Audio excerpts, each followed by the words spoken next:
Oh, I wasn't on here. Yo, what's up, guys? I wasn't on the stream, but I started it, but I wasn't on anyway. Oh, happy Friday. How's everybody? You guys can hear me, right? Cool. Um, Sorry about earlier. I got to turn this other light on, so give me one sec. Um, it wasn't I don't know, I was just having some technical issues, and then I said, you know what, we'll just go ahead and start it at 12. So sorry for anybody who was here at 11. When I was on the chat, I was like, oh my god, like there's so many people here. And then anyway, then I was like, well, I give up. So what is this? Oh, all right. So the first question is, how is everybody's Friday? Did you guys watch the bike school video? The bike school video went out at 11 when the stream was supposed to start, and I saw a good amount of people have already watched it. I'm going to send it. It's about building a manual trainer. Nick did really, really good on this. Like when I watched it, I said, hey, Nick, this is great. Good job, Nick. I'm going to send this to you. Hold on. I saw Jared in the chat, Roman, David Dennis. I think David Dennis had to peace out. Peanut Butter said, didn't it say 6 p.m. before? Now 7.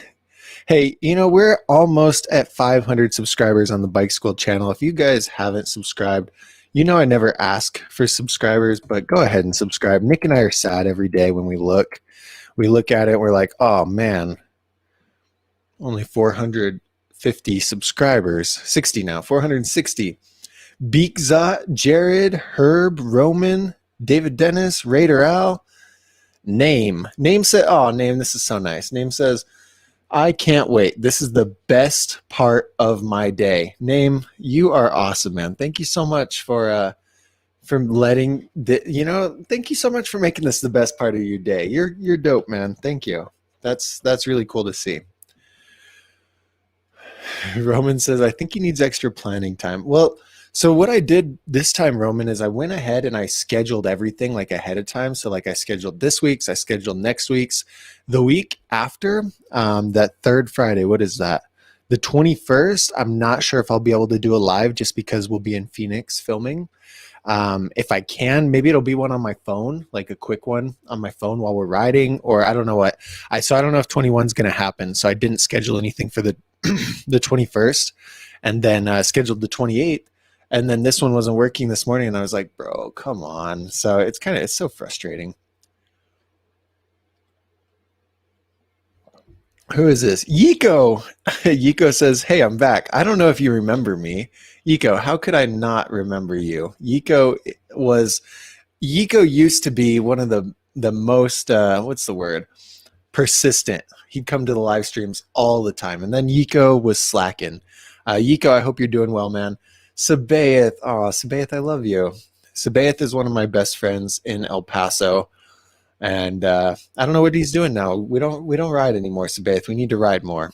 I don't go to El Paso as much, and you're always traveling, so it's a tough life. Once you get old like Sabaeth, it's a tough life. Sabaeth, how old are you? I forgot.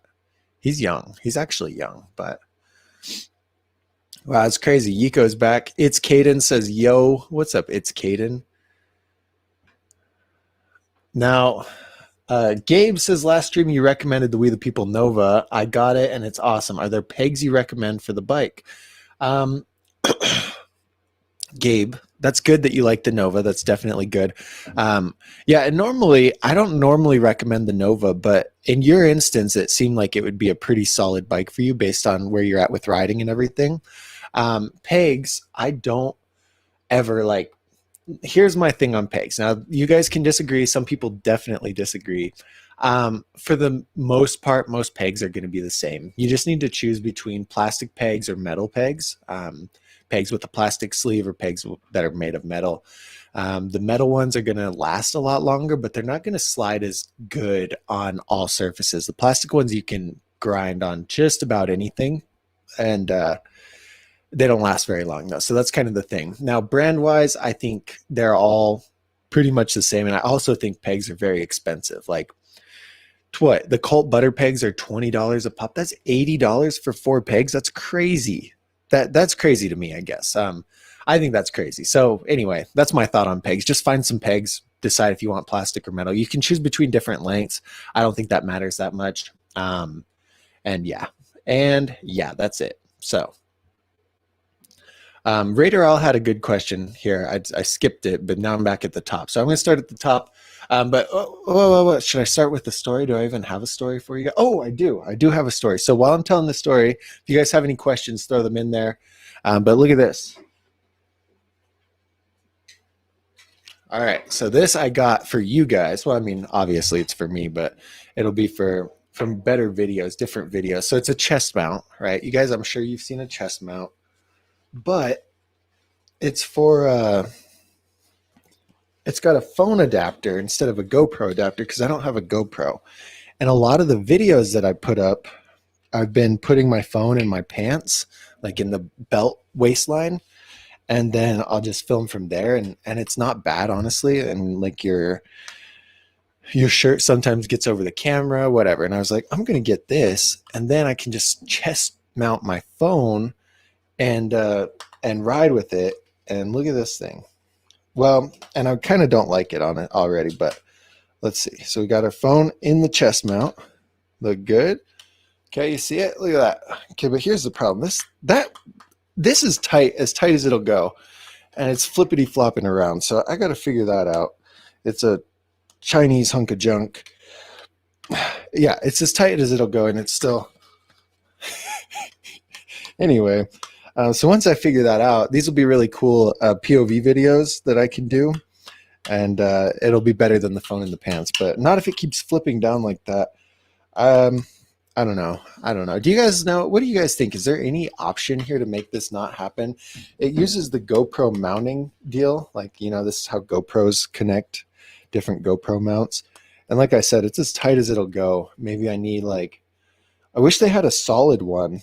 GoPro might. No, but then this won't hook on there. So anyway, I have no idea. But what do you guys think? Is there an option? Because otherwise I'm just going to super glue it. And that's not very cost effective. Okay, so that's my story for the day. I want to go play with it today and get a couple clips, but not if it's going to flop down like that. That's just terrible, terrible. Anyway, Raider Owl says, should I keep my free coaster on my Letum? Or, hey, Boban, if you're on the stream and you just subscribed to Bike School, thank you, man. I appreciate it. Just popped up and said that Boban subscribed. So thank you so much, man. Anyway, Raider Owl says, should I keep my free coaster on my Letum or upgrade to the planetary free coaster from Colony?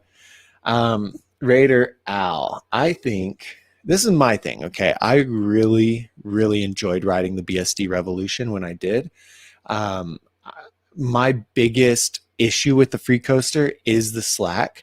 And so for me, if I was considering a free coaster, I would get a planetary because I hate the slack. Like, I can't stand it. It's really uncomfortable to me, so on and so forth. But I think the planetary tends to engage a little bit more often. Like, you land backwards in a fakie, and sometimes it'll randomly engage because your foot placement wasn't right or whatever. That'll happen more often than it does with the hold on, what am I saying? With the normal free coaster. The normal free coaster, that doesn't happen as often because there's so much slack, so the chance of your foot being in the weird position isn't very high. So if you're not too like the slack, the engagement thing should really only scare you if you do 180s down like imagine 180ing down a 7 set. You're going really fast, you 180 down the 7 set, and then your cranks engage and it flips you backwards on your head. If you're doing stuff like that should worry you, but my type of riding doesn't involve any of that, so it doesn't bother me. I don't know if it would bother you, but I really think the planetary is like a solid thing, but it's almost in a league of its own. So it's like you got cassette, you got free coaster, and you got planetary, and they're all three kind of separate. So getting it and keeping your free coaster around would be a solid option because then you can switch back and forth. Like if you build up a second wheel with the planetary, get a new tire for it, get a tube. So then all you have to do is take off your back wheel, put the other back wheel on when you want to ride the planetary versus when you want to ride the free coaster. That's probably the best option. Now, sometimes that's not possible for everybody, but that's what I would do. That would be my thing. David had to get back to work. David, I'm sorry, man. I'm sorry you had to, sorry we missed out. Enjoy work though. Enjoy work, man. Okay, we're shouting out Roman again, Herb again. You guys are always early in the chat. Beakzot, what's up, man? I haven't had you in here, I don't think, in a couple weeks. Hope you are well. Hope you are well. Jared says, "What's happening?" And I don't know if he means like, "What's happening?" Like, why isn't the stream started yet? Or if he means like, "Yo, what's happening?" I'm not sure. Not sure. But anyway, what's up, Jared? We love Jared. Jared's one of our favorite Dougster Bobbers. Okay. Oh my. Ik heb die heel an hern prof. There's probably more to it. But anyway, he says hello. Hello, ik heb die mail an hern prof. What does that even mean? Does anyone know what that means in English? Anybody? Jared is moved into the house and he's got the bikes there. Dude, that congrats. I bet that was a big process. I remember when you were looking for one and you're like, oh, it's so hard to find one. So now you're finally in it. That's awesome, man. Look, oh my God, Sabath is blaming me now. He says, no, you hit me up to ride because I never know when you're in town. That's fair. I never know when I'm in town either. Sometimes I'll just go up and then I'll be like, hey, I'm here. And then no one's riding. How sad is that, huh?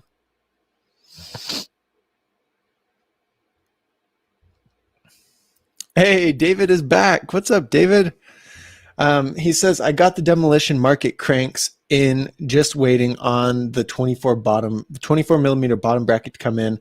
By the way, the Wade frame is super comfortable. Guys, if you remember from the last stream, David ordered the Morgan Wade frame and he actually sent me a couple pictures of it put together and it looks sick. It's actually, and it's not very heavy. I think where were we talking about that, David? Was that you? I'm trying to pull up my email. I get so many emails. It's crazy.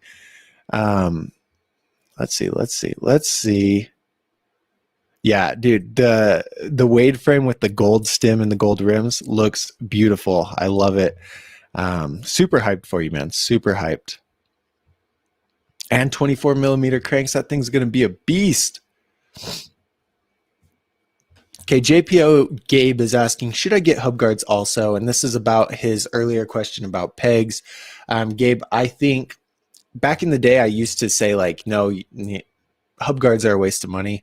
And then I actually got hub guards and would grind with hub guards. So you don't need them to grind. Like you'll be just fine without them, but they will bend up your spokes, mess up your hub a little bit. And if you have them, your grinds are a lot smoother. So they'll feel, you'll be on the ledge like locked in that corner, and your hub guards won't be catching on the pegs, which can slow things down and make it a pretty rough ride. So I do recommend hub guards after I actually rode it for a little bit. Who's talking about Send It? What's up, Send It? Send It says Bitcoin is crashing. Your thoughts? Oh no. I think Bitcoin's always been not overvalued, but I think like those initial big jumps that it had were overvalued. Like it got to the point where Nick and I talk about this all the time, but by the time you hear about it in the news, I think essentially it's too late. And that's when everybody starts to hop on it. You know, when it becomes something that's mainstream, like, oh my God, Bitcoin just went to $50,000. And then everyone's like, whoa, they think it's going to go to 100. I'm going to buy it right now. And when that influx happens, the people who bought early on are like, cool, everyone's hopping into it. I'm going to get out. And they have enough money to move it when they sell, like it drops. But anyway, that's kind of my thought. So I think Bitcoin's now, it might come to an affordable price. I don't know what it's at right now, but I wouldn't. Oh, look, I put Eco up on the screen. Hey, where was that other question? Anyway, I think let's look real quick. Let's look because I think maybe 20K. I'd say 20K is a good price for Bitcoin. It's still at 40,000. I just don't see it. I don't see how it's worth 40,000. You have so many other smaller ones that it's not practical. I don't think it's practical. Like a dollar. That's really interesting. Like $1 is worth $1, and so the majority of things that we buy are in that probably $1 to $10 price range that we use all the time. And so like owning one whole Bitcoin at $40,000, you can sell off fractions. I don't know, that's just so weird. I guess to technology, to digital currency, it's not weird, but to me it's weird. Like if you have a $40,000 Bitcoin, then you should use that one Bitcoin to buy a $40,000 car or something like that, like a 1-for-1. Does that make any sense? That's my thought. Anyway, I think Ethereum's overvalued, but all of them. I'm an XRP guy, XRP all the way. But everything's crashing. If Bitcoin moves up, everything else moves up. If Bitcoin moves down, everything else moves down. So the best thing to do is just wait and see where it bottoms out. And when it does bottom out, it's going to stay for a while, I think, and that'll give everyone who wants to get in enough time to buy it. That's my thought. It's Caden. He says, okay, so I have a 18-inch and I'm looking to upgrade to a 20.5, and I'm a mid-level rider. I can almost 360, and I'm not what? Oh, not sure if I should build up a custom or go with a complete. Sorry, meant to make one message, not two. And then he made 3. That's funny. Okay, Caden. Your best bet. Well, this is interesting because are you tall enough for a 20.5? Like, I feel like most people going from an 18-inch to a 20-inch wheel size should go to a 20.00-inch top tube and not necessarily a 20.5. Now, if you are the right height for a 20.5, go crazy. Go for a 20.5. Here, hold up. Let's pull up the Dougster Bob size guide. I keep like kind of burping. It's weird. Here, I'll pull it up on my screen so you guys can see. So you guys can see, Caden, and we'll go over this just to double check, because if 20.5 is right for you, you have a couple of good options.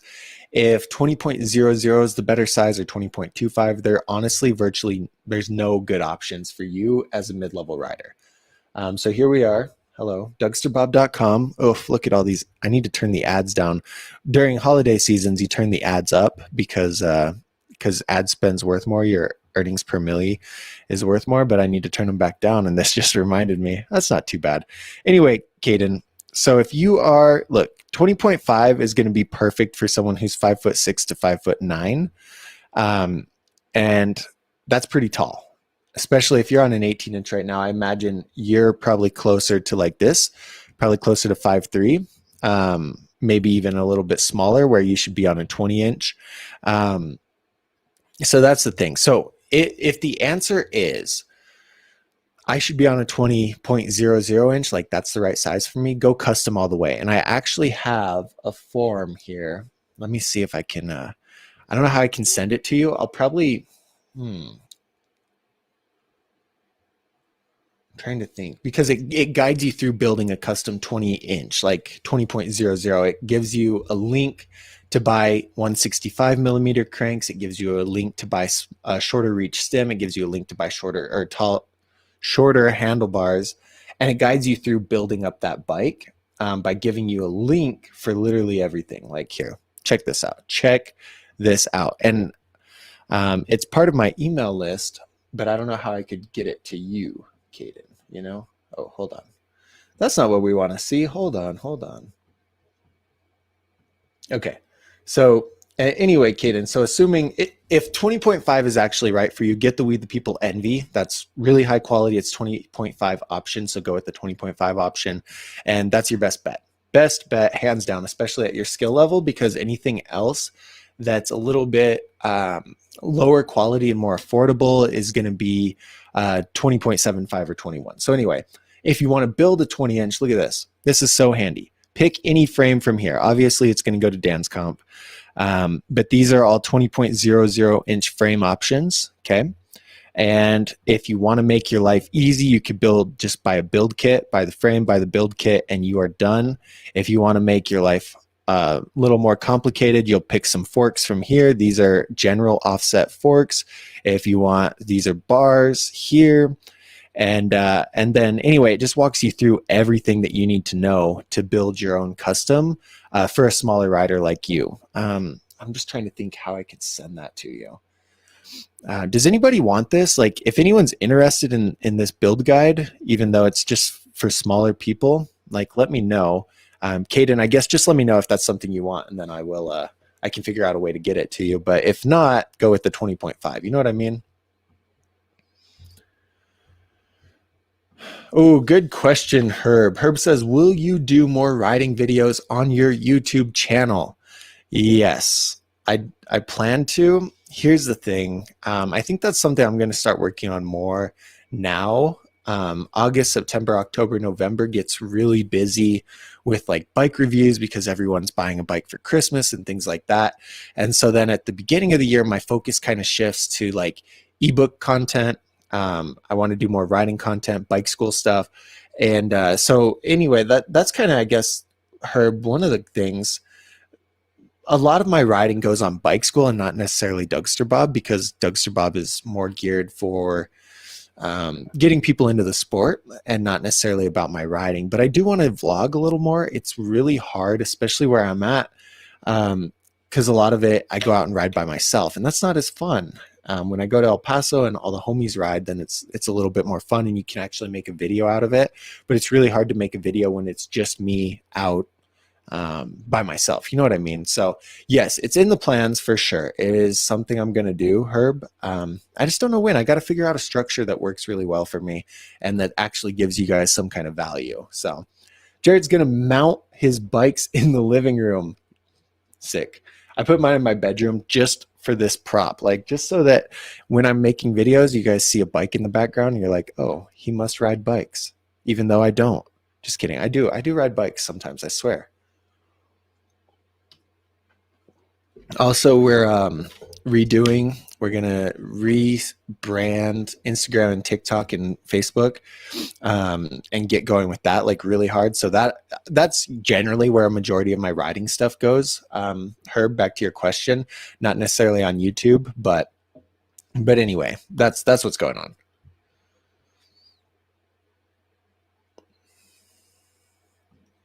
So Jared's recommending the Insta360 for action sports filming, probably because of my chest mount. Oh yeah, that's what we were talking about, because Sean says rubber band the chest mount. That's a good idea. So Insta360, I don't know. Editing 360 seems hard because then you're constantly moving it into your 1920 by 1080 or your frame that you want to use, and you have 360 degrees of it. That's hard.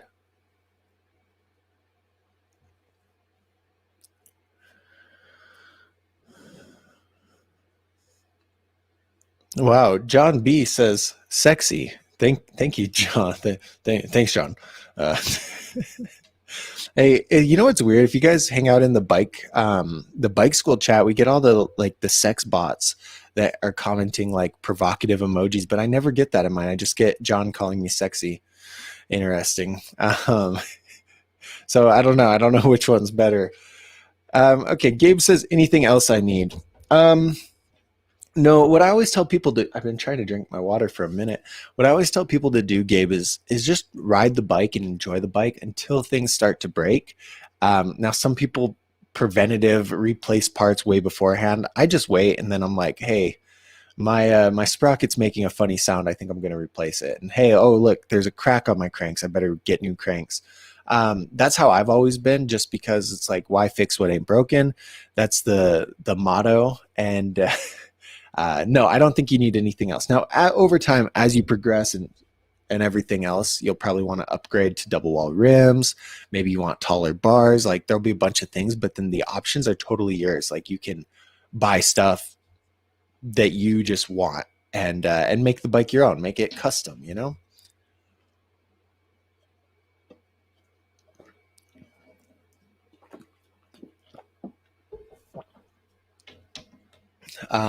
Hey, Jack's Crypto. What's up, Jack's Crypto? We haven't seen Jack's Crypto in a while. Jax and I will always talk about crypto. And to answer the Bitcoin drop question, Jack says it's just a pullback. Buy now. I wonder how bad Jax disagrees with me about Bitcoin being overpriced.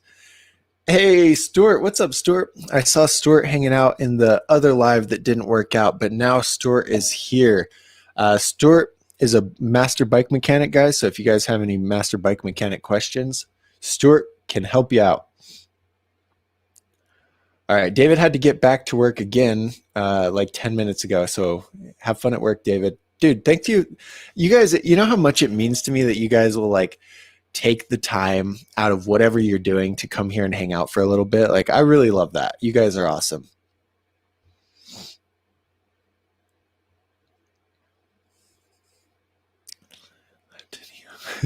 Sean, I don't even know how to pronounce that. What about gold pressed latium? Latinum? I don't even know what that is. I have no idea. Oh, Jared's got to go to lunch. Jared, you go have some lunch, man. Go have lunch. It's all good. It's all good. You'll Jared's always on the bike school stream on Mondays. And what are you guys gonna have for lunch though? That is the real question. Name says, "Hey Doug, thanks for helping me choose my bike. I got the We the People Justice and I love it." Awesome. That will be a great bike for you. Name, I hope you enjoy it. Is that what's your profile picture too? Look at that. He is justiced out. He's justiced out. That's rad.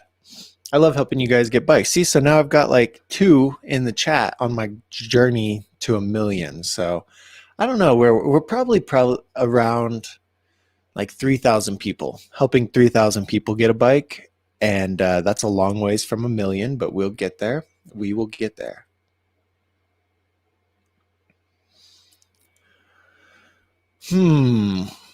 Yiko, do you have any tips for doing a 180? I can only rotate 90 degrees. It's really hard to say, Yiko, without seeing where you're at with the trick, like what you're actually doing. The biggest issue that people have generally is that they're not turning their head. So like they'll pop for the 180, but they'll stay looking straight and they'll like twist their shoulders in their bike. And you need your head to look behind you because that's your head turns, so your shoulders turn, which turns your hips, which turns your bike. And that's kind of the cascade of it all. You've got to be turning your head, especially with 360s and 540s. Like, so make sure you're turning your head. But yeah, without seeing you actually try the trick, that's the best tip I can give you.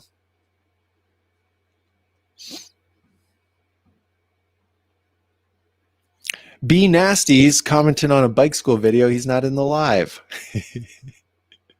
Oh, Bobby. That's Bobby. We love Bobby. And Name is also trying to learn a 180. So yeah, guys, make sure that you guys are just turning your head and looking behind you. But there's a lot that goes into it. Like you've got to compress your body, you've got to uncompress, you've got to twist, you've got to carve. There's like 5 different things that go together with it. So practice. And then if you guys, I imagine you guys are younger, I don't know. If you guys ever can convince your parents to get into bike school, like that's it. You know, that's where it all happens, because we have the in-depth 180 video there. So the 180 video that will teach you exactly how to 180. But then there's also like in the Facebook group, you can upload your videos, and then Nick and I can look at what you're doing on that 180 attempt. And then we can say, hey, you're not doing this, or you're not doing this, and guide you to actually land it. That's the best way that we figured out to actually help people. So, I skipped all the way down to the bottom, but Sabaeth says, bye, Dougie. Bye, Sabaeth. Have a good day, man. We will ride soon, I promise. What is the best 2-piece bars?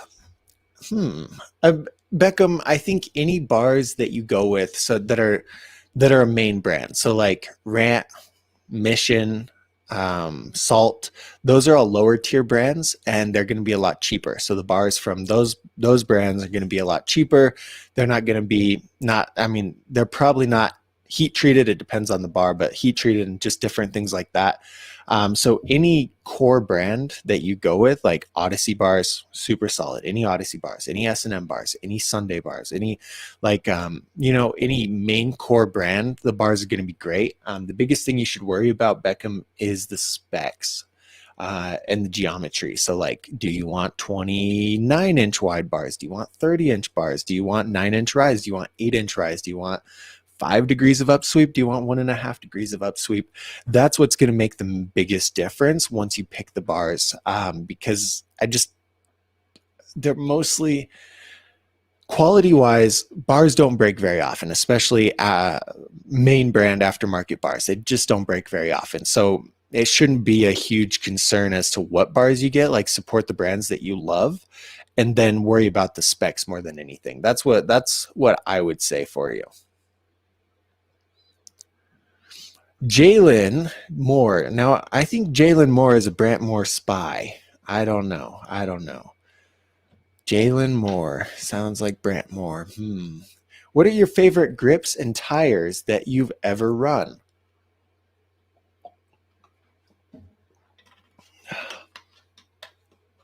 All right. Jalen says, what are your favorite grips and tires that you've run? Grips have always been S&M Hoder. Now, to be fair, Jared sent me these grips, and I can tell these are E-Claw grips, and I can tell I'm going to really like these. So S&M Hoders have been my favorite pair of grips forever. I used to ride ODI long necks and then Colt Vans, but neither of those are very comfortable. The Hoders are comfortable, and they're great. The S&M Hoders are great. Now these, look at these. Ooh. So anyway, these are the easy claw grips that Jared sent me, and as soon as I go out and ride, I'll put them on and test them out because I think these are going to be really great. So anyway, those are my grips. Tires.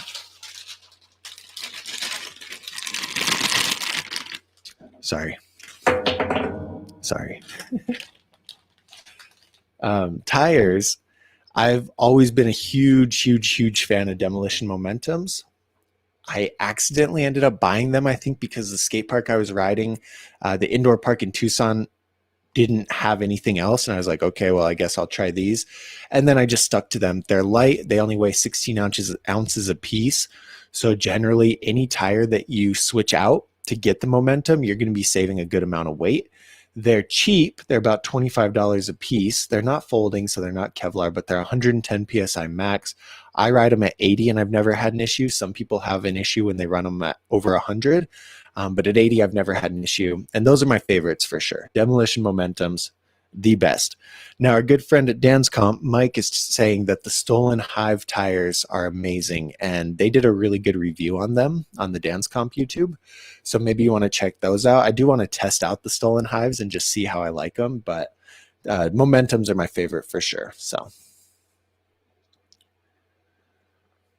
All right, thanks. That was very helpful. That custom build guide would be awesome. I think I'm just nervous I will grow out of a 20-inch top tube too fast. What do you think about the kink whip? I am 5 feet.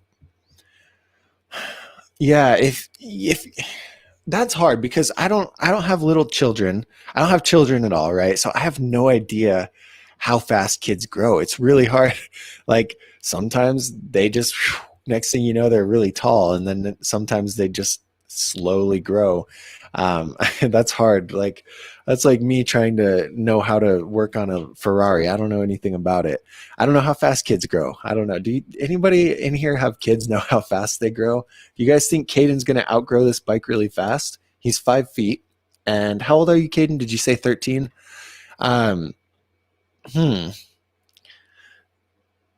Because that would mean like to get the 20.5, you would have to grow like more than 6 inches for it to be the right size for you, like to be the perfect size. Yeah, you could start to ride it at 5'6" at 6 inches, but you'd have to grow quite a bit.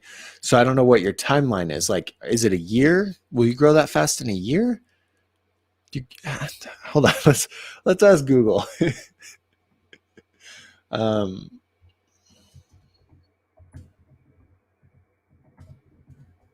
How fast do kids grow? They get taller at a steady pace, growing about 2.5 inches each year. Okay, when it comes to weight, we don't care about weight. 6 to 12-year-old. Well, what about after that? Oh, here, average. Come on. Safari's a hunk of junk right now.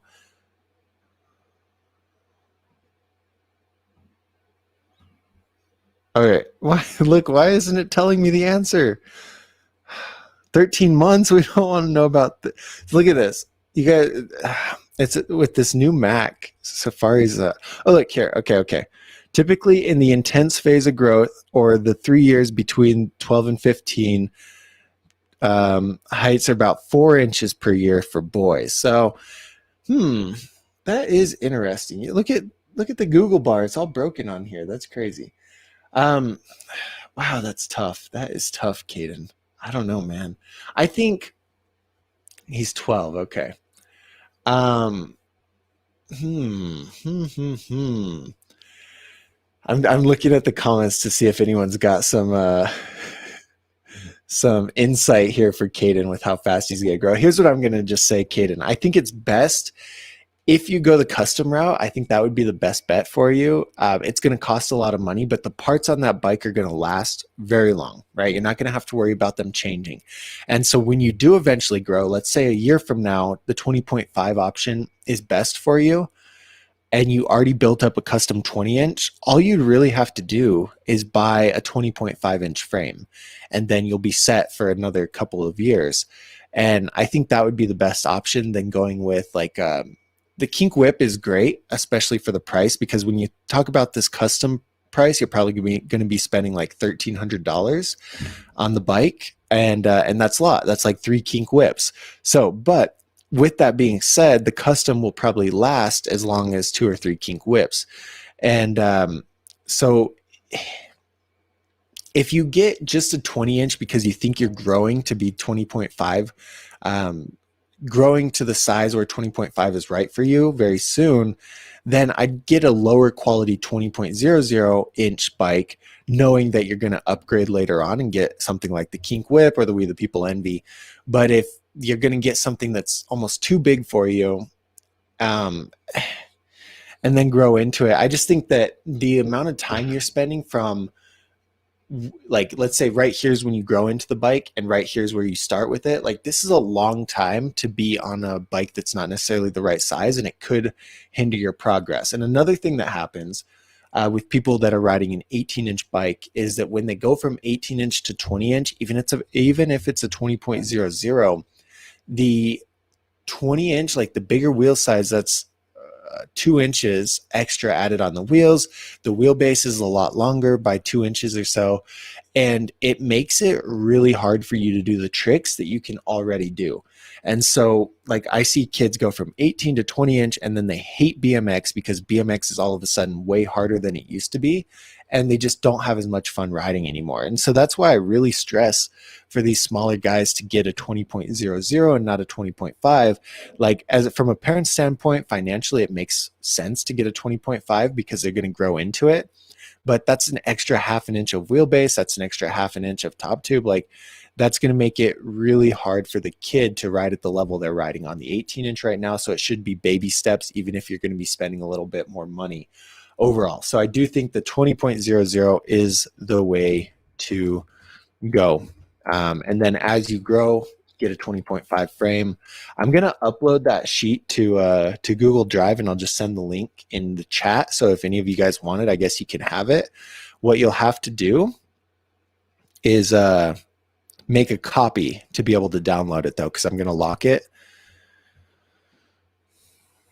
Hold on. Let's upload it right now. Oh, no, it's a PDF. Okay. Wow, this is handy. Because you guys, I don't think you can edit PDFs. I guess I don't really care. Let me get the share link, and then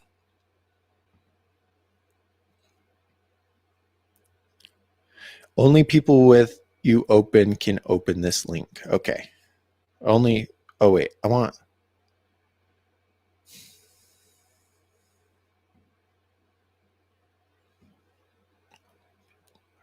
anyone with the link. Okay, here we go. Sorry about that. I'm going to send this link. If any of you guys want that 20.00-inch complete bike like guide, that link should take you there. I'm going to click it and make sure. Oh yeah. Wow, look at that. That's so handy. You're welcome. You guys are welcome. Okay, Caden, sorry, that was such a long-winded answer, guys. And but I really Hope it helps our good friend Caden out a little bit.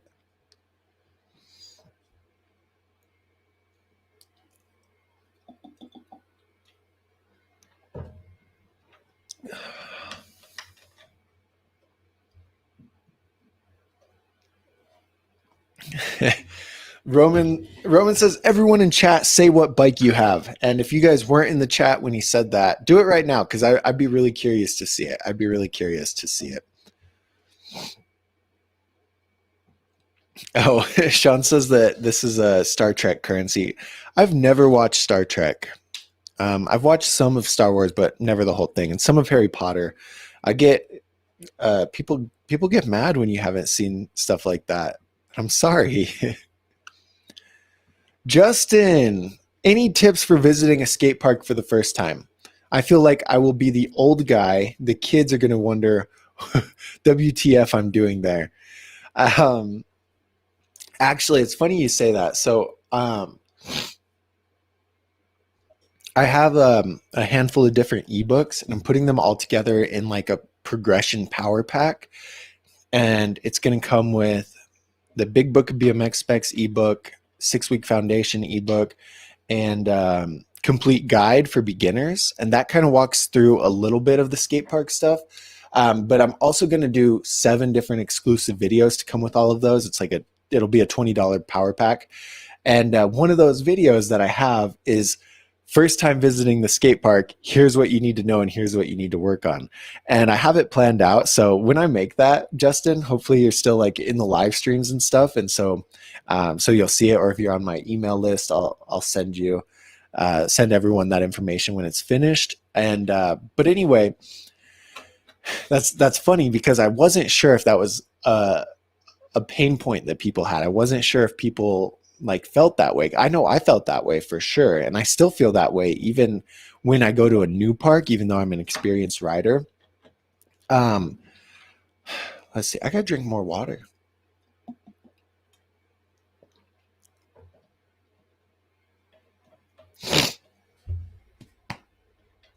I'm like mildly congested right now. I need to take that allergy nose spray. Anyway, Justin, so what I would say, this is how your session should go. First time at the park, okay?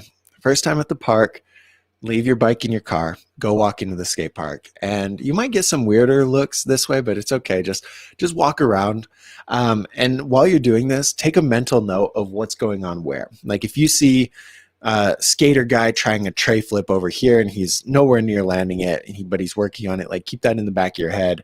And you see this spot over here that's pretty out of the way, you see this obstacle that you want to learn fakies on, and this bank, and you just get a general map of the skate park, and you get an idea of where people are actually riding.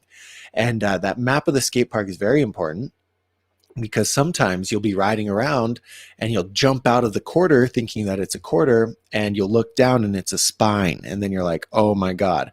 I've done that twice and it's not very fun. So walk around and get a mental like visual where all the obstacles are and where the people are hanging out and things like that.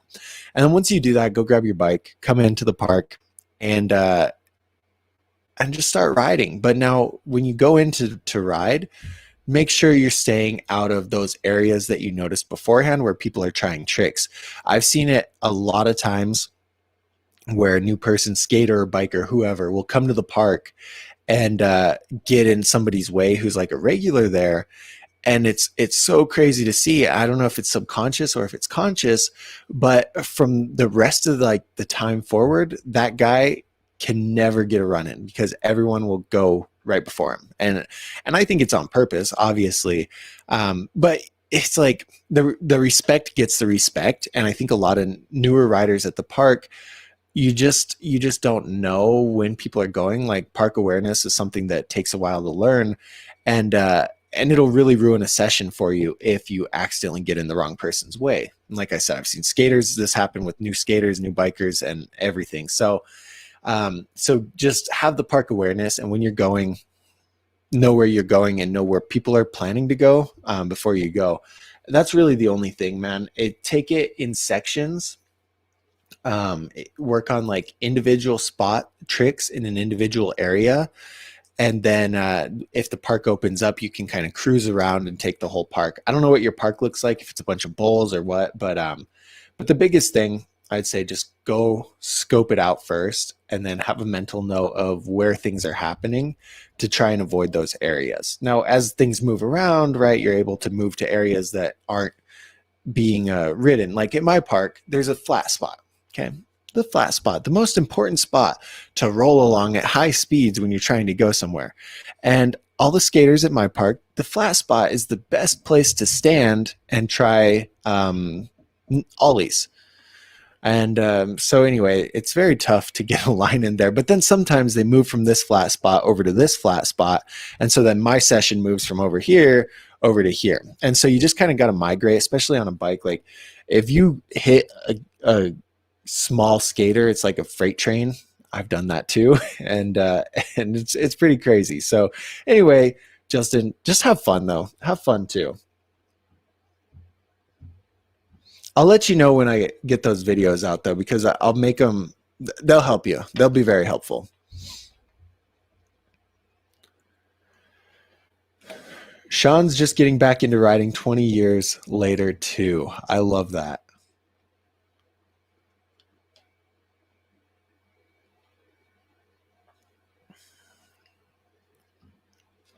All right. Eco says, how much is bike school? And then I also saw him say, is it a one time or a yearly? So Eco, it used to be a yearly option, and then we just changed it. So now it's a lifetime option. So the $250 gets you in for life. And part of the group, we have over 40 different members, and dude, everyone in there is so helpful, so cool. We just Christian joined yesterday, and so it's like put a welcome post in, hey guys, everyone say what's up to Christian, and everyone's like, yo, welcome. And it's so cool. Like I love the community that we have in there. But anyway, those guys, they're in there for life. So that is the deal with that. Yico. Yeah, Yico, if you have any questions about it, let me know, because I can definitely answer those and help you figure out if it's the right thing for you. Victor says, hello, I'm a little late today. It's okay, Victor. I hope you're having a great day. Oh man, we're hearing about these custom bike builds right now. Jalen says, it's my last week on my custom. Oh no, why is it your last week? Oh, on my custom Sunday Discovery build. Been riding it for a little more than a year, and I just ordered an S&M ATF frame with a longer top tube. That's sick, man. That's sick. What are you going to do with the Sunday frame now?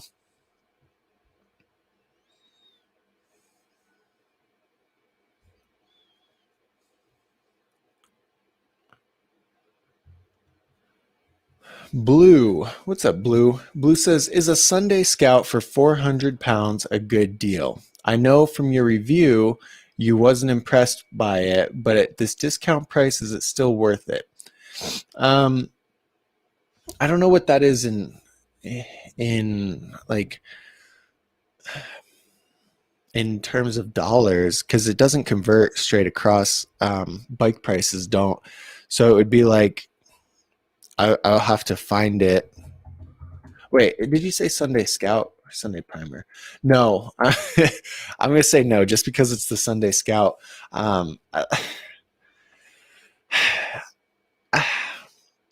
Yeah, I don't know. You can get like the Sunday Primer is basically the same thing as the Scout. The Scout has a little bit more quality, like just minuscule amount. It's not even enough, and the primer is way cheaper. And so I guess if that price, that 400 pounds, puts the Scout to be less expensive than the Sunday Primer, then I would say, yeah, I guess that brings it down enough to where it matters. Here, look, let's pull this up on screen. Look, watch, I'm going to pull this up and then I'm going to be completely wrong. But anyway, yeah. And I love Sunday, right? I love a lot of Sunday's bikes. I do think their lower line is overpriced, and the Scout especially. The Scout really was disappointing to me. So here we go. This is the score sheet, guys. And look, the Scout is Here's the Scout. $519 American dollars, and it scores a 2.6 in quality. The value factor is only a 5. The We the People Arcade is the same price. It scores a 3 in quality, and the value factor is a little bit higher. So anyway, look, the Scout. So I don't know what that discount is. If it's $400, but I know it's not. It's pounds. You use the pound sign. That would put it way down here. And like, what would the value factor be if the Sunday Scout was 400? It'd be 6.5. So that's pretty decent. Instead of a 5.0, but I don't know, man. I don't know. I don't think the Scout, like, I feel like Sunday should just 86 it. Like, get rid of the Scout. We don't need the Scout as an option. And again, I don't know what the full retail price of the Scout is in pounds versus the discount price. I mean, I know the discount price, but I don't know the full retail price, so it's hard to say how much lower it is. Does that make sense? Because I know in dollars, if it was $519 marked down to $400, I'd say that's probably that's a lot better. That makes it a decent bike to buy. But I don't know if that's the case for you English people. Good question though, Blue. That is a good question, because that changes things. My reviews aren't necessarily really negative towards low quality bikes, but it's about the value, and it's about if you can spend, like in the Scout case, you can spend $19 less and get a bike with full chromoly, then it's a no-brainer that the Scout is a terrible option. Like the Colt Control's $19 less, and it's got a full chromoly frame, it's got a double wall rim, it's got fully sealed bearings, it's solid. And so anyway, that's where it all comes from. It's not that I hate the low quality bikes, but it's like when you look at it from a value perspective, there are some overpriced options.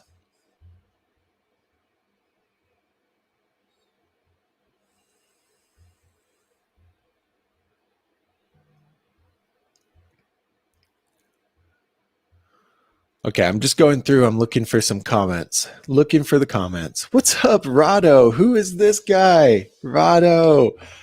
Rado was probably in the live streams back before I had 1,000 subscribers. Or, yeah, probably before 2,000 for sure. He'd always say the funniest things, and then he disappeared. I said, R.I.P. Rado, but Rado's back. Rado is back. Welcome, Rado. Did you buy your BMW yet?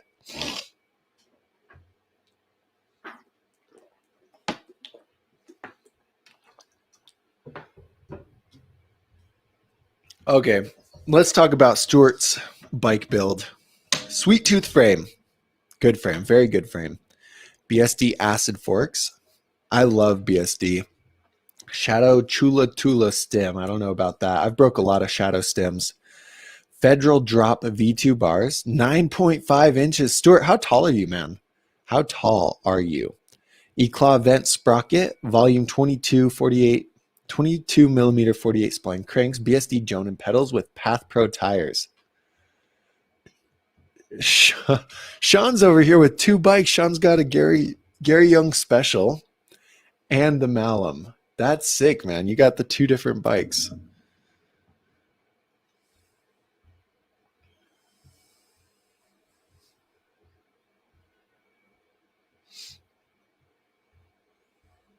Victor's on the We the People Envy. Name got the We the People Justice. White Boy's got the Stolen Sinner XLT. John has the Haro Racelight Pro and a Kink Whip. And a lot of guitars. Look at your profile. John, I bet you shred those guitars like you shred the bike.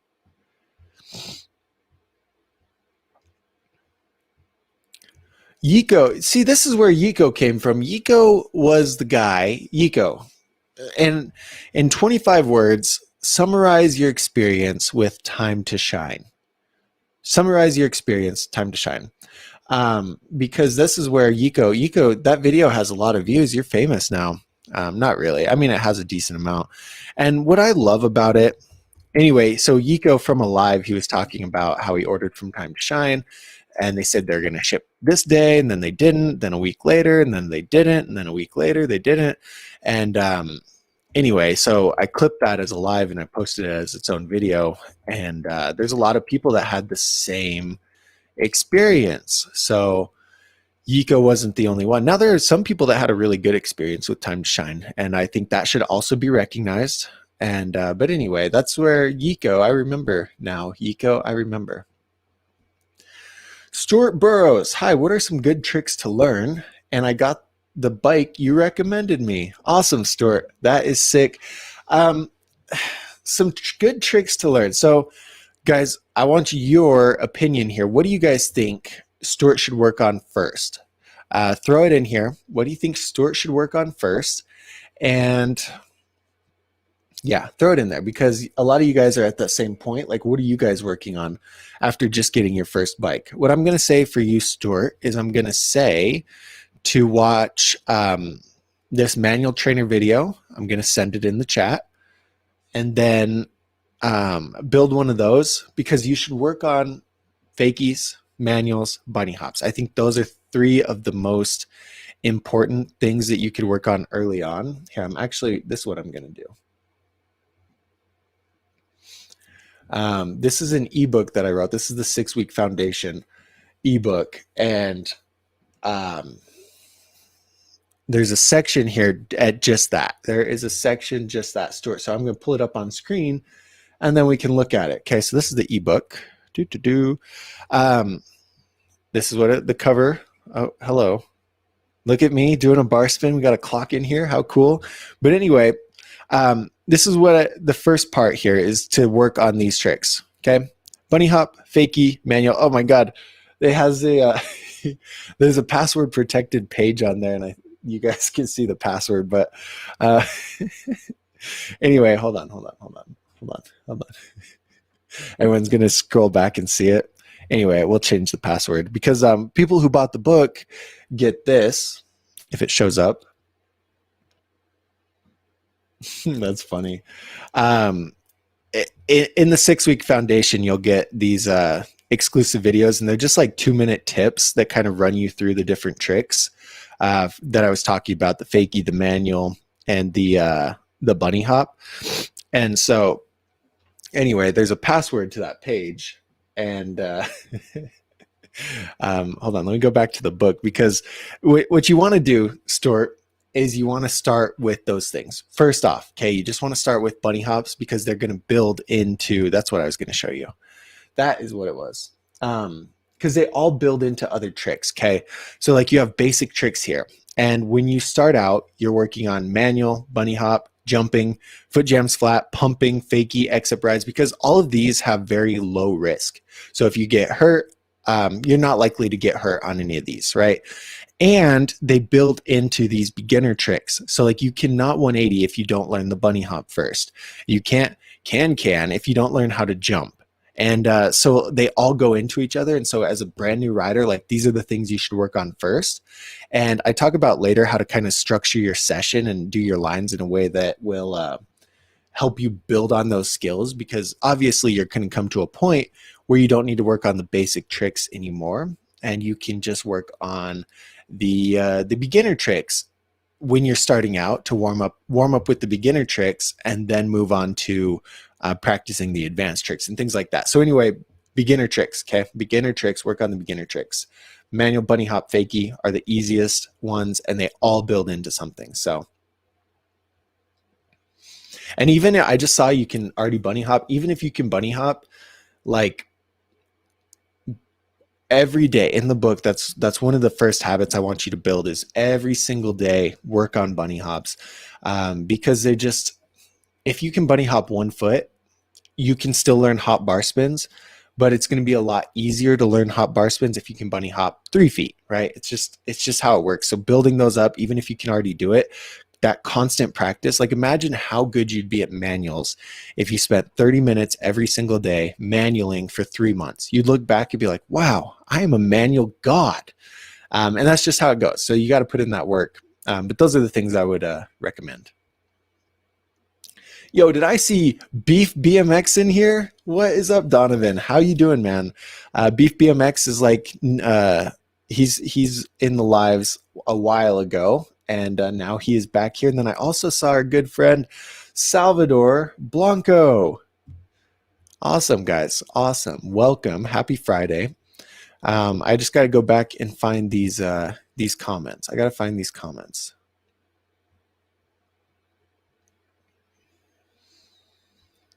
There are a lot of comments.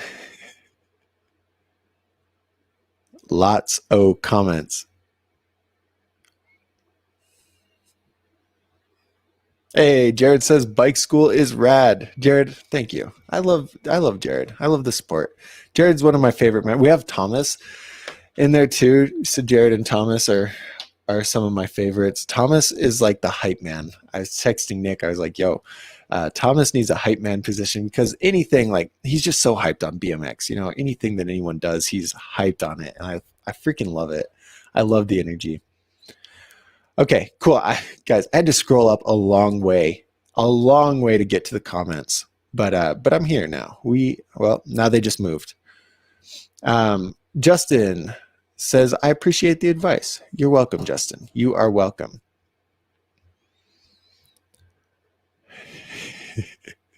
And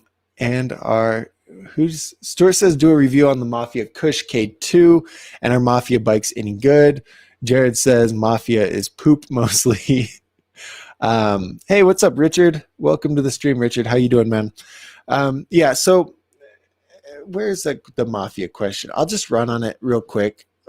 Price to quality wise, Mafia is solid. Okay, you get double wall rims, which arguably aren't as good as like say Fly single wall rims or different single wall rims. But anyway, what I don't like about Mafia is generally they're lower priced, lower tier, direct to consumer bikes.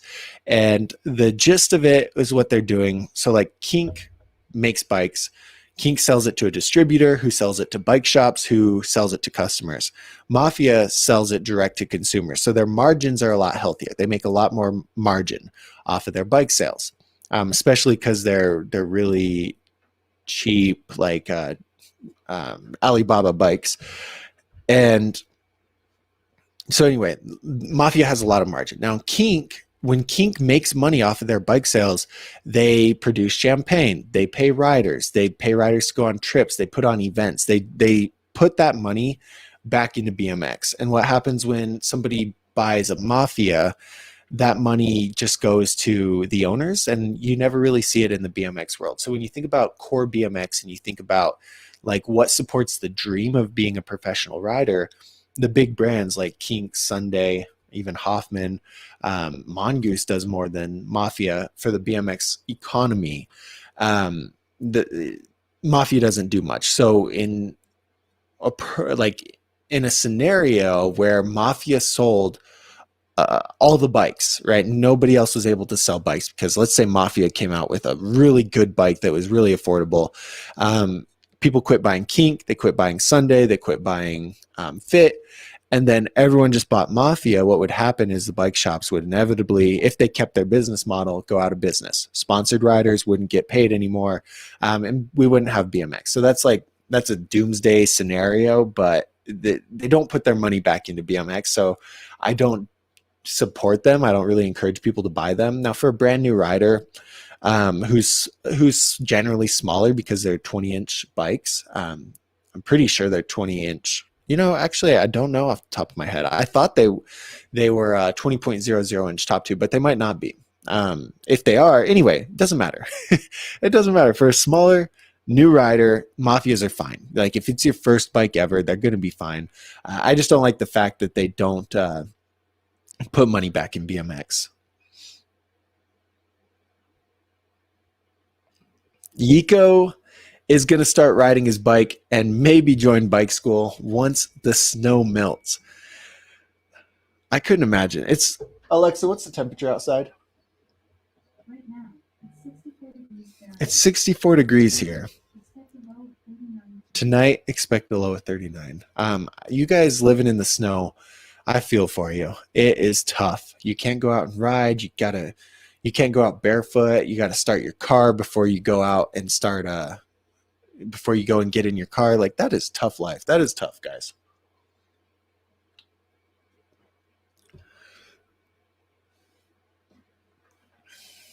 Um,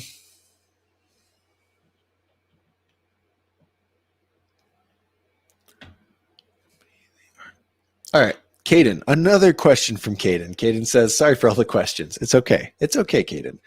What is a good price for a custom? I have over 800 saved, but don't think that's enough. Also, do you know of a good 20-inch top tube frame? Let's look at that thing again, because those are the only 20-inch options. But price-wise, I guess you could add all the cheapest ones. Dan's Comp did a custom bike build with pretty much the most affordable parts that Mike could find, and all from Dan's Comp, and he built it for under $1,000. So that's fully custom. This is for a bigger 20-inch than yours, but under $1,000, right around $1,000, you can get it put together with mostly second tier parts like Salt Plus, Submission, and some core brands, but mostly like the secondary lower tier brands. But anyway, I'd say around $1,000 would be good. And for you, Caden, like that would be fine. Even if you're using those secondary brands, as long as they're full chromoly and they're the stronger versions, you'll be good. You will be fine. But yeah, I think you'd have to save up just a little bit more, because like the frame on here, the cheapest frame, maybe you can go the sale route and buy a bunch of sale stuff, but the cheapest frames around, like, I mean, the total Kilobee is $255, but majority of them are about $300, and then that only gives you $500 to spend on the parts. But if you get the stolen build kit, that should put you $529. That puts you just at $900. That puts you right over the $800. So yeah. So and in terms of a good frame, I think the Sabrosa Rose frame is good. They do a lot geared towards smaller riders, so the geometry on that Rose frame is going to be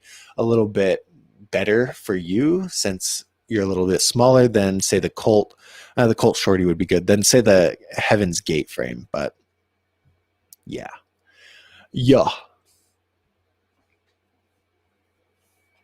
Oh my God! Look at all these questions. Let's see here. Stuart says, Doug, do a bike check. I will. I need to buy a bike. I need a new bike. That bike's old, falling apart. Well, once I build the bike I want to build, we'll do a good video.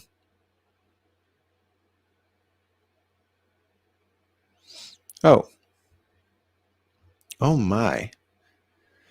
I really want to answer all these questions. We're over an hour, but this is for you. You know, we'll go a little bit longer because 11 o'clock didn't work out. We'll go a little bit longer.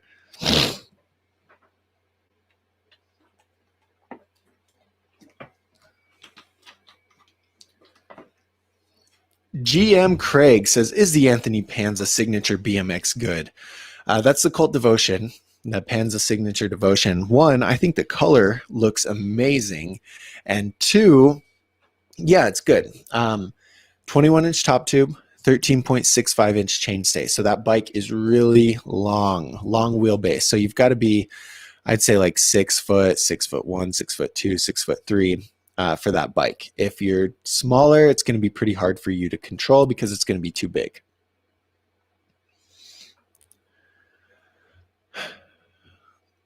Richard says, hey, Douglas, what's your preference on front load versus top load stems and why?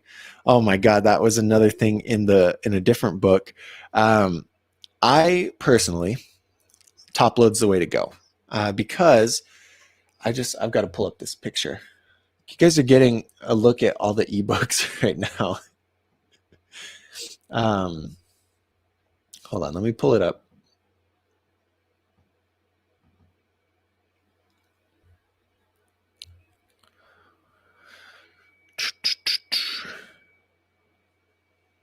Oh, I didn't do a side-by-side, like a comparison of it. But anyway, it's in the exclusive video. It's hard to explain it without like having, hold on.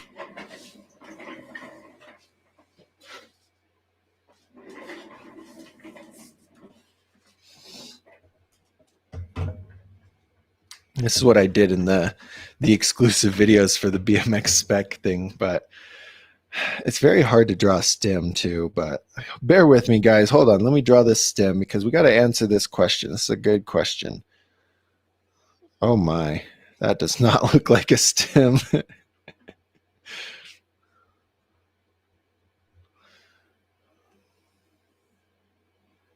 I'm doing this really quick to like get it done. Can you guys even hear me?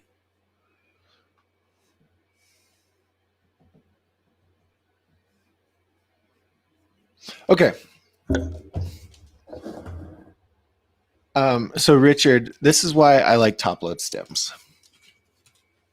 Now these are forks. Don't worry about the forks. This is a front load, okay, and this is a top load. And when your bars, this is where your bars are right here, and it's pretty much parallel with the center of the stem. With your top load, you get your bars are, that's supposed to be an arrow. Your bars are going to be a little bit higher up than the center of the stem, and so you can essentially compensate for your smaller bars by getting a stem with a little bit of rise, a top load stem with a little bit of rise. And that's why, is it the cinema projector? The cinema projector stem is a front load stem, but it's angled up to give you rise.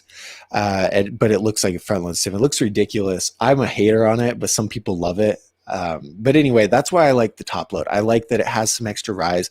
It puts your bars up here like this instead of flat, which for me being taller, only riding 8.9-inch bars is great. Just gives them that higher height. So that's why I love top load, not front load. But it's a preference thing. Like you might find you love front load.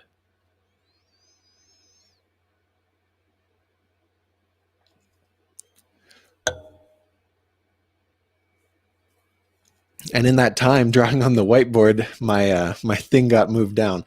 So this is a good point here from Stuart. He says, I wouldn't buy a custom till I'd ridden a few years and ran a couple different size bikes and parts. Usually look for a secondhand complete. Ooh, hey, that's a good idea. If you can find a used bike, then you can grab that and upgrade it. Now, maybe that used bike is the wrong top tube size for you. You could grab a 20-inch frame and upgrade it to that, and then you can start piecing things out. That's a pretty decent idea, Stuart. But yeah, that and that is a good point because a lot of people spend thousands of dollars on a custom bike and then they only ride for like 8 months, and then it's like, whoa, I just spent all this money on a bike, what do I do now? And we don't want that to happen, Caden. But it sounds like you've been riding for a while on your 18. It sounds like you're pretty serious about the sport and actually really talented. So putting money into this upgraded bike is probably going to be fine. Salvador says, yo, do you remember the 2 cinema wheels with the ZX free coaster hub that broke? Are those valuable? I was thinking about throwing them to the trash, but the rim and spokes are okay, so I don't know. Yeah, I wouldn't toss them. If you take it apart and toss the hub, I think that's fine. But it's always good to have different rims and hubs. Like, let's say, Salvador, you want to buy a planetary hub, or you want to, you need a new hub for whatever reason. Like, you have the rims and the spokes, assuming the spokes are the right size, to build up a second wheel, and that could save you $60, $80, $100 on building a custom wheel. So I would keep the spokes and the rims, but I'm a pack rat. I have all kinds of stuff in the garage that I might never touch, so I don't know.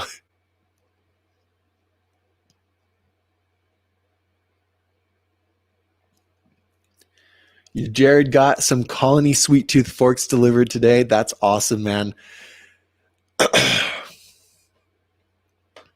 Victor, I'm looking for the best full face BMX helmet. Any suggestions? I think, does Bell have like a carbon full face helmet? Hey, why isn't helmet? Oh, here it is. I'm on Dan's comp. Let's look real quick. They're very expensive, but I mean, for the best, that would be it. My friend got, I think it's a Bell full face. Spent way too much money on it, but oh, full face. Here we go. Let's look. Fly has a lot. Troy Lee, expensive. I'm just looking for the most expensive. Oh, no, this isn't it. This is a fly racing at $489. Um, ooh, okay. This POC one, I'm gonna say the POC. POC is really good. I trust POC with my brain, but yeah, I don't know, Victor. I haven't tested a bunch of full face, so it's gonna be hard for me to give you a good answer on that. One thing though to look for, Nick rants about this a lot, and I learned this from Nick, is that when you're getting a full face, make sure it's rated for bicycle. Like a lot of people will get a full face motorcycle helmet or dirt bike helmet, and the foam inside there is a lot harder because it's rated for a higher speed impact than bicycle. And so if you crash your bike with the harder foam on a dirt bike helmet, it's going to be counterproductive for you because it's not designed for that lower speed impact and that lower impact. So that's something to think about. But I'm going to send this POC helmet. It's not $500. Oh, I just closed it. Oh my God. Hold on. There's so many questions that I need to answer, and I'm like over here just bopping around on Dan's Comp looking at helmets. Hey, what the hell? Okay, I give up. Oh, here it is. POC. We love POC. I don't know about this full face, but their not full face have been amazing. I've had a bunch of POC helmets. But like I said, not the full face.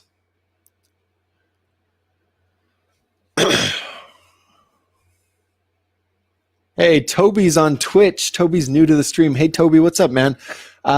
You can ask your questions or come over to YouTube. That's where majority of people are on YouTube. I throw it on Twitch. I don't know if I'm even allowed to stream to Twitch and YouTube at the same time, but I'm doing it. So welcome, Toby. Welcome. Toby, do you ride bikes? What kind of BMX do you have?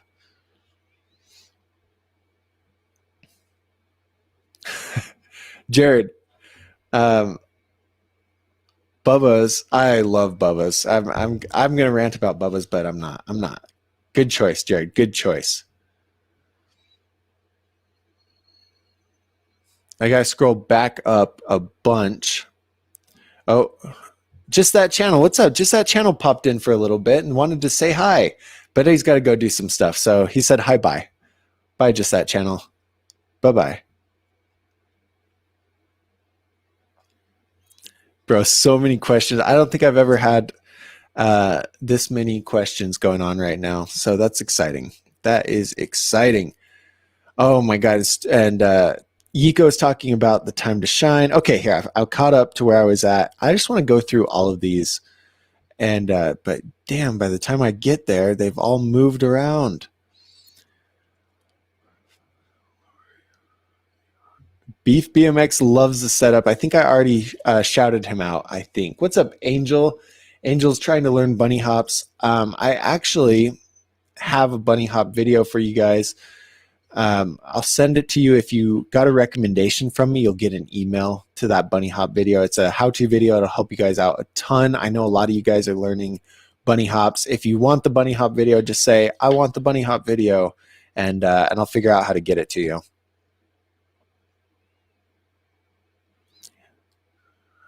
Yeah, so Richard's just starting out. He works on manuals and bunny hops. We'll add in the fakie. Good choice, man. Those are like the triangle, the core three. Those are the core three. Wow, we got lots of emails today.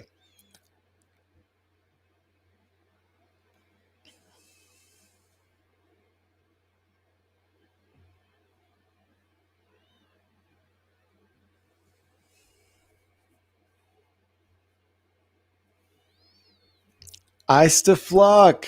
What's up, man? Welcome back to the stream. We've got a lot of people who used to be on the stream coming back to the stream this time around. What's up, man? How you been?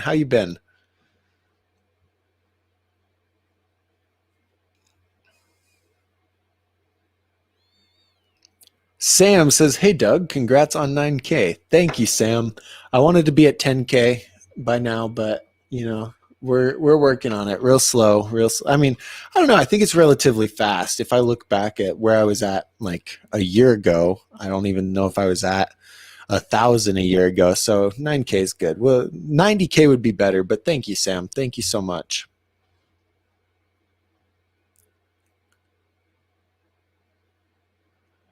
Angel, yo, Bob, I wrote you an email for a bike shipment you wanted me to update you on. I hope you get a chance to read it.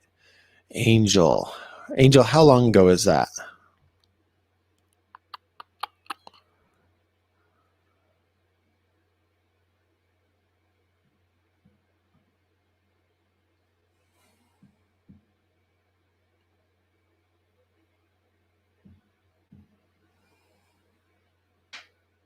Hmm. Yeah, Angel, send it again because I did not see it. Sometimes I miss it. Like I said, I get a good amount of emails. So yeah, send it one more time.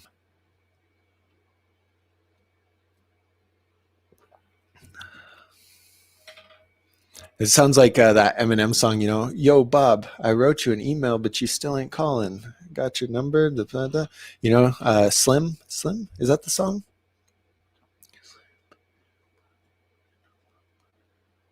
Stan, it's Stan.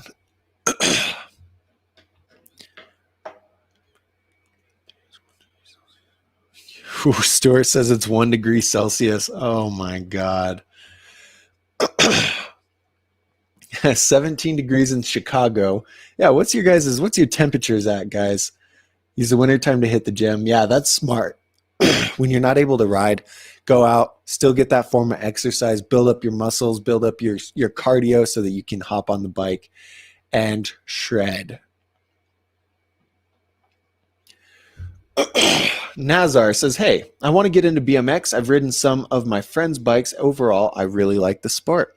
That's awesome, man. I'm a little biased, but it is an amazing sport. I think it's one of the best sports. And here's why. I'll go on a 1 minute tangent. 1 minute tangent. Football. I'm big, right? I was a decent football player. I pretended to have asthma when I played basketball, so I didn't have to run as much. I hated basketball, so I definitely pretended to have asthma. Football, I love football. But this is the thing though, is if I gave 110%, it didn't really matter because somebody else could be giving 5%, 10%. Like the whole team is like, I guess that's something beautiful about football is that it's a team effort. But with BMX, whatever you put into the bike, you get out of it. So if you bust your ass working on a trick, you're going to get that trick. And like your progression is completely linear with how hard you work on it. Whereas other sports, it depends on other people. And like, that's just really annoying. So that's why I love BMX. It's such a good sport.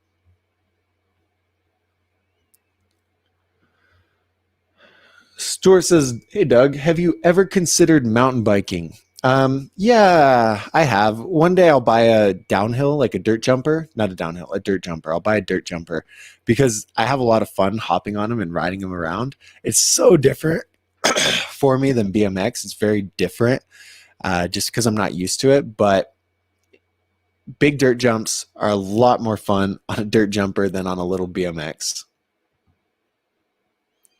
Oh, now Nazar. So Nazar says, "I want to get in the sport." Now he says, "I'm looking for a street bike. My height's higher than 6 foot. My budget's $500 to $600. Can you recommend anything?" Yeah, Nazar. So what I would get is the Kink Whip XL. That would be my first pick, just because quality wise, it's good. It's within your budget, and it's a 21-inch top tube, which is what you need being over 6'1". Boom. I'll send you this link, Nazar. This is the bike I'm talking about. It's $500. The color's kind of cool. It's a little, I don't know. It's not, what's the word? It's not black, I guess. It's not a black color. Black color is just so basic and generalized. That's it. That's it. Generalized. It's not a real generalized color. It's kind of a unique color. So anyway, check that out. It's within your budget. It's good height for you. And yeah. Oh my God. So I still haven't even got to Yiko talking about Time to Shine, but it's here. We're coming up. We're coming up.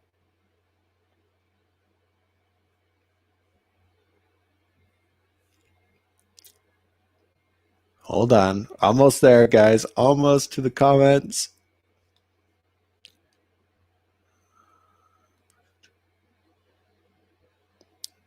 It keeps getting moved around.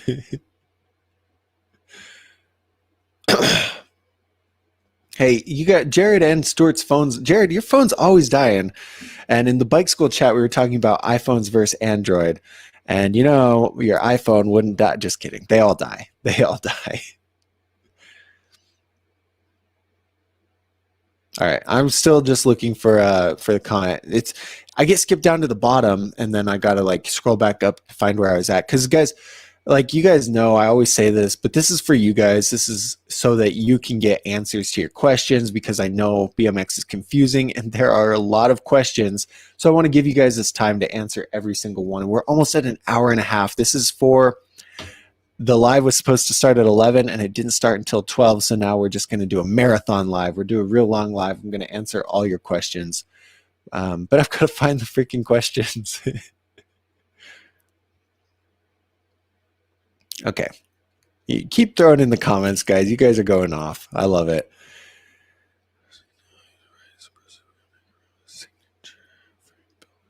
Wow.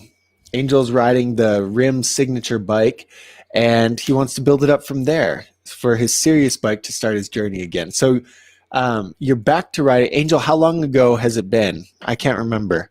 If you've told me, I can't remember. How long of a break did you take? Jalen says, wow, I'm surprised you only ride 8.9. I run 10.5 in the Odyssey Boss top load and at 6.3. Yeah, I want to go up to about 9.5. I don't think I'd go up to 10.5. I really, my opinion, having my bars a little bit lower than normal gives me more leverage for bunny hops because my bars start at a lower point. And so then I can pull it up a little bit more. There's a point where this becomes counterproductive. Like if they were way lower, but when they're way too high, you're starting up with your arms like this, I guess, and you can't get enough pop. That's just my take on it. That's probably totally wrong, but you never know.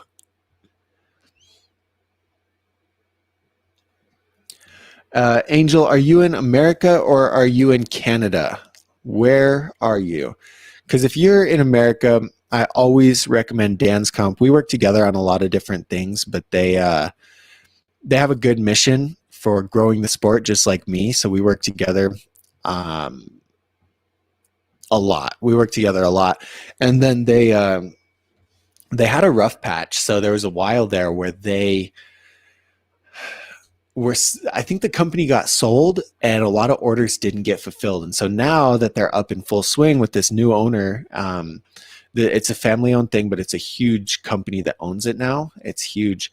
They do a lot. And now their biggest priority after what happened before during the sale is that they like work very hard to make sure that nothing like that happens again, because I think it gave them a pretty tough time for a while. I lost all trust in them because I used to buy from Dan's when I was starting out.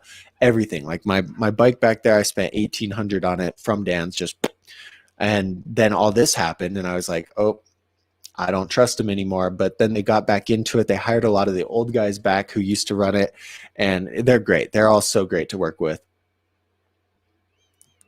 And I get emails about, hey, I bought this from Dan's Comp like you recommended, and it was amazing. The customer service was top notch.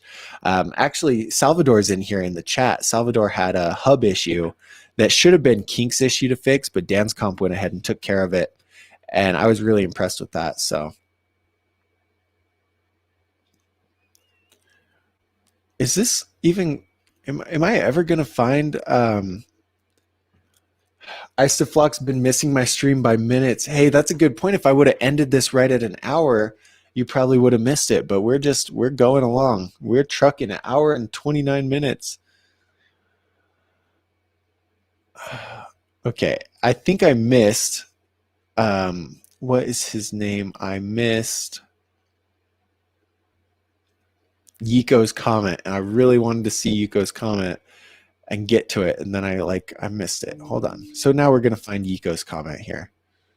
If maybe I didn't miss it, I don't know. But while I'm doing this, you guys tell me which trick you think is the hardest. So there's a lot of tricks out there. Do you think an ice pick down a 20 set's the hardest? Do you think a triple front flip's the hardest? What's the hardest trick? God damn.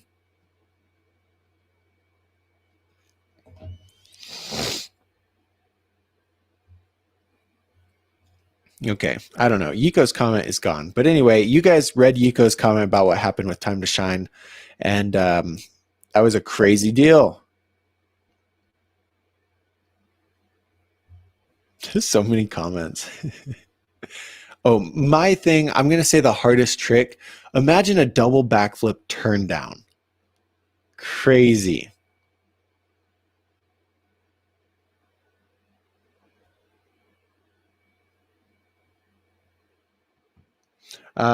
Name is shouting out Josiah Fraud. That's your friend? Is that your friend's channel? Go subscribe to Joshua Fraud if you want to watch some BMX stuff. Donovan says, yes, you don't need anyone but yourself to ride, and that's the best part. It is, dude. You just get in your own head and you go hard.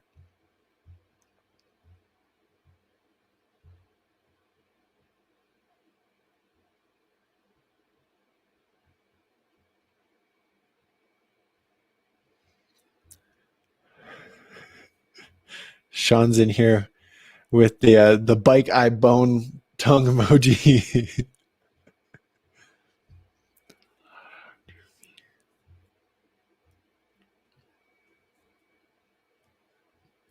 Just get the ferry with the bike out to Holland and bang street some local parks. Holland? What's up, Splits? Yeah, so, and Luis, we got, oh my gosh, how are you guys doing? Stuart cycled across Holland and Belgium on a BMX. That's rad. Stuart, one time I went to a contest in Dumbarton, and then I stayed at an Airbnb in Dumbarton, and then my bus left from Glasgow the next morning, and the bus went from Glasgow all the way down to Cardiff. I think it was Cardiff. Anyway, I had to get on the bus, and so I went to bed. Like I laid in bed at my Airbnb, and I looked at the time that the trains would start because I needed to take the train from Dumbarton to Glasgow, and they didn't start in time.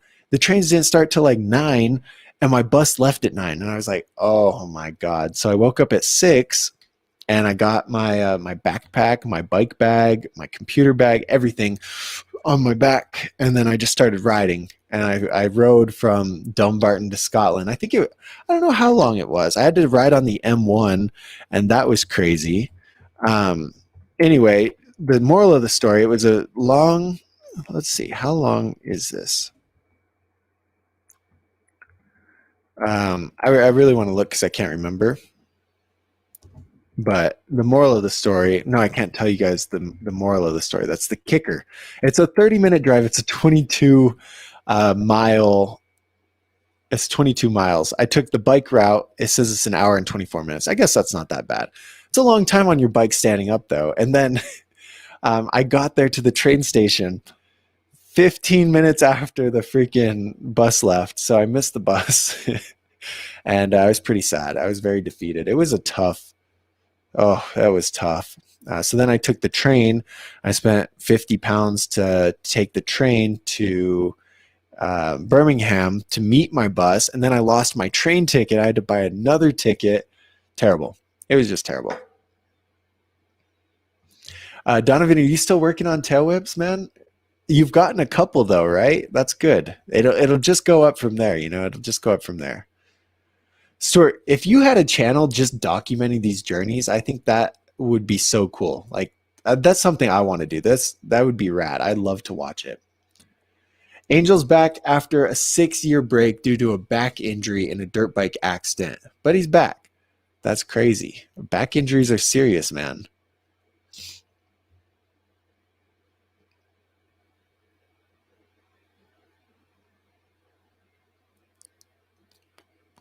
What? A Chinook? Chinook is a double bar, double crank flip at the same time. So is that a straight double bar, double crank flip? Or is it like a bar catch, bar double crank flip? Is it a straight crank, double crank? Or is it a crank flip, catch, crank flip? That's crazy.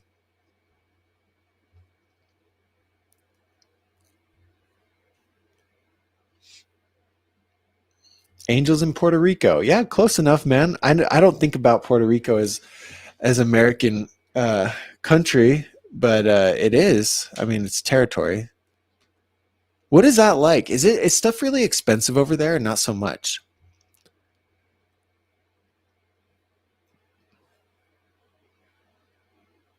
Yiko says Bry flips the hardest. I I could agree.